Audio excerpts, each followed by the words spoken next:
Ustaz, saya ingin bertanya tentang apa hukumnya membaca Al-Quran di masjid dengan menggunakan pengeras suara. Apakah tidak boleh secara mutlak ataupun misalkan dibolehkan di dalam momen tertentu atau waktu tertentu, ataupun juga misalkan tergantung niat kita. Kalau misalkan untuk dipuji tidak boleh, kalau misalkan tujuannya untuk mendengarkan supaya orang lain mendapat pahala. Ustaz, apakah yang benar itu bagaimana Ustaz? Mohon penjelasannya. Nah. Assalamualaikum warahmatullahi wabarakatuh. Waalaikumsalam warahmatullahi wabarakatuh. Jazakallah khair Pak Kadan. Kita akan simak jawabannya. Silakan Ustaz. Ya, membaca Al-Quran adalah salah satu amal soleh yang dianjurkan oleh Rasulullah SAW. Kita dimotivasi beliau untuk memperbanyak baca Al-Quran. Adapun membaca Al-Quran dengan pengeras suara, maka ini adalah termasuk amalan yang berbeda hukumnya berdasarkan perbedaan niat. Juga berdasarkan maslahat yang ingin diwujudkan dari membaca Al-Quran dengan pengeras suara tersebut. Ya, kita tidak otomatis bisa hukumi bahwasanya yang melakukan itu adalah orang-orang yang riya, ingin didengar, ingin dipuji oleh orang sekampung atau orang-orang yang mendengar siaran tersebut. Meskipun kita tahu bahwasanya para ulama salaf, mereka terbiasa untuk menyembunyikan amal soleh mereka. Mereka ingin agar yang tahu hanya Allah Subhanahu wa Ta'ala saja. Yang tahu bahwasanya mereka membaca sekian juz, sekian halaman Al-Quran, itu hanya Allah Subhanahu wa Ta'ala saja. Karena mereka takut mereka jatuh dalam riya. Tapi kita juga tidak boleh bermudah-mudah menghukumi orang lain dengan riya. Kemudian juga ada kadang-kadang maslahat yang bisa diwujudkan dengan membaca Al-Quran dari pengeras suara masjid. Ya, misalnya untuk membuat bacaan tersebut sampai kepada para jamaah sholat, ya, seperti yang kita dengar di masjid-masjid, ya. Mungkin yang paling masyhur dan gamblang adalah di Masjidil Haram, di Masjid Nabawi. Ya, dalam sholat, ya, ada bacaan Al-Quran yang disiarkan, ya, ke TV-TV di berbagai negara dan juga melalui pengeras suara masjid karena ada maslahatnya. Jadi ini termasuk amalan yang bisa berbeda hukumnya tergantung pada niat, juga pada maslahat apa yang ingin disebutkan. Tapi kita tidak mungkiri bahwasanya ada sebagian orang yang berlebihan dalam hal ini. Ya, di sebagian daerah membaca Al-Quran dengan pengeras suara ini tidak lagi menjadi hiburan, tidak lagi menjadi suara yang dirindukan oleh umat Islam untuk mendengarkannya, tapi menjadi suara yang mengganggu. Sebagian orang bahkan menghindari untuk tinggal di dekat masjid. Kenapa? Karena mereka menganggap masjid adalah tempat yang berisik. Kenapa? Karena ada oknum sebagian umat Islam yang berlebihan dalam menggunakan pengeras suara masjid. Padahal pemerintah negara kita sudah mengatur hal ini. Nah, jadi ada batas waktu tertentu yang boleh digunakan untuk membaca Al-Quran, untuk disampaikan ke atau dikeluarkan suaranya melalui pengeras suara masjid. Itu batasannya sangat sempit, hanya di waktu-waktu tertentu. Jadi kalau kita melakukan hal itu ya sepanjang hari, bahkan di sebagian daerah kadang-kadang sampai tengah malam, atau di waktu orang-orang istirahat masih ada suara keras dari masjid sehingga mengganggu orang istirahat. Ini di samping mengganggu juga melanggar aturan pemerintah kita. Aturan yang dibuat untuk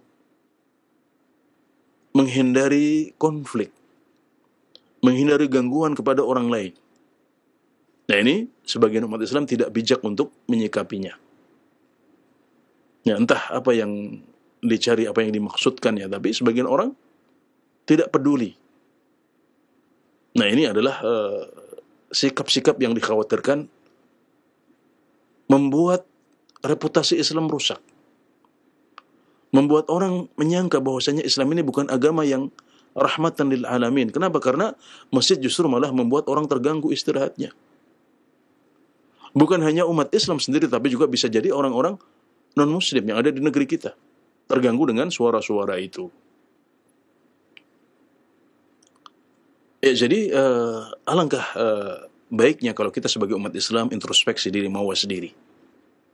Ya, untuk melihat kembali niat kita saat ingin membaca Al-Quran.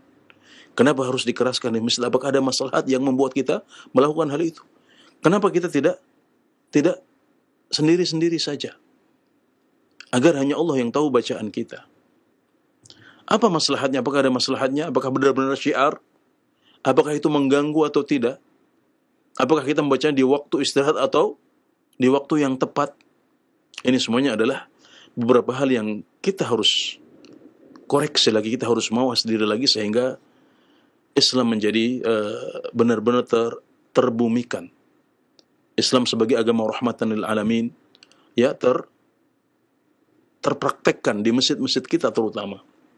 Tidak menyakiti orang, tidak mengganggu orang istirahat. Ya, bahkan Nabi Muhammad SAW dahulu baru mengumandangkan as-salatu khairum minan naum di azan saat masuknya waktu subuh. Di azan sebelum masuknya waktu subuh. Karena dahulu Nabi Muhammad SAW biasa punya 2 muadzin. Ya, Bilal itu azan sebelum masuknya waktu subuh. Sedangkan Ibnu Ummi Maktum azannya ketika masuk waktu subuh. Jadi ada 2 azan menjelang subuh. Nah, azan yang ada kumandang as-salatu khairum minan naum. Salat itu lebih baik daripada tidur. Itu baru dikumandangkan oleh Ibnu Ummi Maktum, yaitu ketika masuk waktu subuh. Waktu istirahat sudah habis. Ya, sekarang orang-orang wajib untuk datang ke masjid salat jamaah. Baru di situ beliau mengumandangkan as-salatu khairum minan naum. Saat azannya Bilal belum ada seperti itu. Karena memang orang boleh istirahat, itu waktu orang tidur, orang istirahat. Sampai seperti itu kehati-hatian Rasulullah Sallallahu Alaihi Wasallam. Ya, maka ini adalah teladan dari Nabi Muhammad Sallallahu Alaihi Wasallam yang membuat kita harus introspeksi diri. Jangan sampai ada orang-orang yang justru membenci masjid, menghindar dari masjid. Di sebagian negara seperti Saudi Arabia, kalau orang membuat sebuah kafling perumahan, maka mereka akan membangun masjid dahulu. Kenapa? Karena mereka akan bisa menjual tanah-tanah sekitar masjid lebih mahal daripada tanah-tanah yang jauh dari masjid. Orang-orang mengejar untuk mendekat ke masjid. Kenapa? Karena mereka merasa nyaman dengan masjid, tidak terganggu. Kalau ada suara yang keluar dari masjid itu adalah adzan, ya sebatas itu saja. Bahkan sholat biasa, sholat fardu ya, yang dilakukan di masjid cukup dengan pengeras suara dalam masjid saja, tidak perlu keluar. Kenapa? Karena yang perlu adalah mengajak orang ke masjid. Kalau mereka nggak datang ya sudah, kenapa kita harus memperdengarkan mereka untuk memaksa mereka untuk mendengarkan bacaan kita? Nah, ini kita temui di sebagian negara seperti itu. Orang-orang merasa nyaman untuk tinggal dekat masjid. Ya, tidak terganggu oleh suara-suara masjid. Apalagi kalau pemerintah sudah menetapkan aturan. Ini tidak boleh kita langgar karena aturan ini dibuat untuk menghindari mafsadah, menghindari konflik, menghindari orang-orang yang terganggu saat mereka istirahat. Dan sayangnya masih banyak masjid-masjid yang melanggar aturan pemerintah kita ini. Demikian, semoga bisa membantu menjelaskan atau menjawab pertanyaan dari Bapak Kadan di Sukabumi. Wallahu a'lam.